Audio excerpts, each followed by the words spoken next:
Welcome back Durga fans. आज हम लेके आए हैं आपके लिए एपिसोड नंबर 48 का मुकम्मल रिव्यू। तो पूरी एपिसोड को जानने के लिए एंड तक हमारे साथ रहिएगा और हमारा पूरा वीडियो देखिएगा।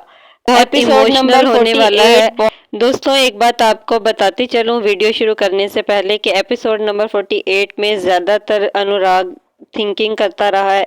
उसमें मतलब जब दुर्गा वहां से चली जाती है वापस अपने घर, तो अनुराग उसके पीछे उसके जाने के बाद जाके अपनी कबर्ड को खोलता है और अपने पुराने गिफ्ट्स वगैरह निकालता है और फिर उन्हें देख देख के वो मतलब रोता रहता है, सैड होता रहता है और साथ साथ वो याद करता रहता है अपनी पुरानी बातों को जो दुर्गा के साथ उसने वक्त गुजारा था।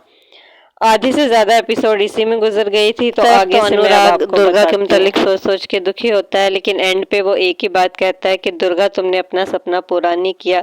तुम तो शायद अब डॉक्टर भी ना बन सको, लेकिन मैं अपना सपना पूरा करूंगा। मैं गांव में रहूंगा और मैं यहाँ पर रह के यहाँ के लोगों की खिदमत करूंगा। अगले सीन में हम देखते हैं कि राजेश और दुर्गा दोनों घर पहुंचते हैं। तो बुआ कहती है कि राजेश, क्या दिया है ससुराल वालों ने? तो राजेश कहता है कि बहुत कुछ खाने पीने का सामान दिया है, अगले कई दिनों तक कुछ पकाने की ज़रूरत ना है। बुआ ये सुनकर बड़ी खुश होती हैं और कहती हैं अपने नातन से कि जाओ मोहन, जाके गाड़ी से सामान निकाल के लाओ। राजेश की बात सुनकर मीरा कहती है, राजेश तुम तो बासी खाना खाते ही नहीं हो। तो चांदनी कहती है कि ऐसा खाना आया है वहां से जो कभी किसी ने खाया भी ना होगा। ये सुनकर मीरा कहती है, हाँ मैं तो बाहर जाती नहीं हूं ना, इसीलिए मैंने तो ऐसा खाना नहीं खाया होगा। लेकिन तुम्हारे तो बहुत से दोस्त रिश्तेदार हैं जिनके साथ तुम मिलने बाहर जाती हो, तो तुमने तो ऐसा खाना खाया होगा। यहाँ हमें ज़बरदस्त टकराव देखने को मिलता है मीरा और चांदनी का।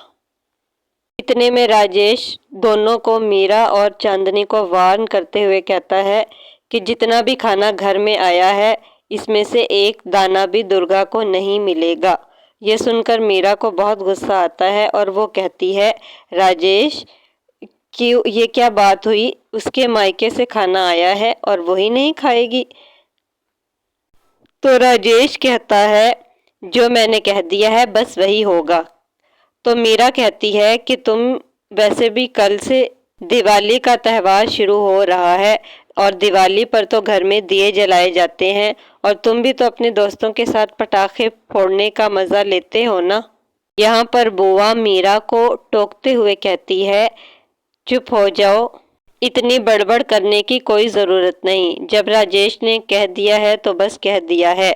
इतने में मोहन सामान लेकर आ जाता है, तो बुआ सामान देखकर कहती है कि अरे वाह, भर भर के मायके से सामान आया है और इतनी ज़्यादा मिठाइयाँ भी, वाह भाई वाह। बुआ बहुत खुश नज़र आती हैं, साथ ही बोलती है, राज घराने से रिश्ता जो जुड़ा है। इतने में मीरा कहती है, दुर्गा के खाने का बंदोबस्त हुआ है क्या? तो राजेश आगे से जवाब देता है, दुर्गा अब अगले 3 दिनों तक कुछ ना खाए पिएगी। चांदनी कहती है, वाह, 3 दिन तक उपवास, मायके वालों का नया नियम है क्या? मीरा पूछती है, 3 दिन तक ये क्यों नहीं खाएगी? तो आगे से राजेश कहता है कि तू घने सवाल करने लग गई है मीरा।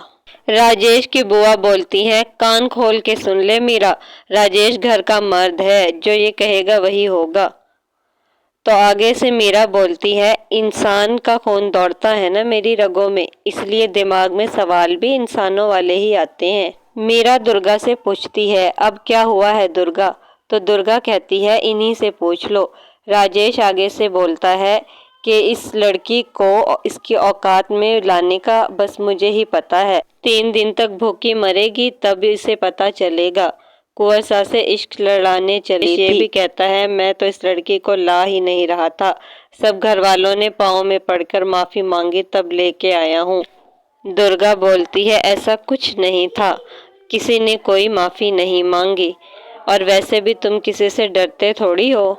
तुम अभी कहो तो मैं अभी घर छोड़कर चली जाऊं। तुम्हें क्या लगता है मैं इस घर में अपनी मर्जी से रह रही हूँ? बाकी सब तुम्हारी मनगढ़ंत कहानियों को मान रहे हैं, तो क्या मैं भी सच मान लूं? राजेश चारपाई से खड़ा होकर दुर्गा पर चिल्लाता है। दुर्गा दुर्गा आगे से बोलती है कि मैं अपना ख्याल खुद रख सकती हूँ। तो राजेश बोलता है, मुझे पता है तुम अपना ख्याल कैसे रखोगी। कुंवर शाह की दूसरी बीवी बनकर दूसरी औरत बनकर रहोगी। भाड़े पर किराए का मकान लेकर अलग से रखेंगे तुझे। ये सुनकर दुर्गा को बहुत गुस्सा आता है और वो बोलती है, खबरदार राजेश, कुंवर शाह का जो ओहदा है तुम उसके आसपास भी नहीं हो। पहले खुद को इस काबिल बनाओ। और यहीं पर हमारी एपिसोड का अंत हो जाता है। दोस्तों, अगर आपको हमारी आज की वीडियो अच्छी लगी हो तो प्लीज़ चैनल को सब्सक्राइब कर दें, वीडियो को लाइक एंड शेयर करें। शुक्रिया।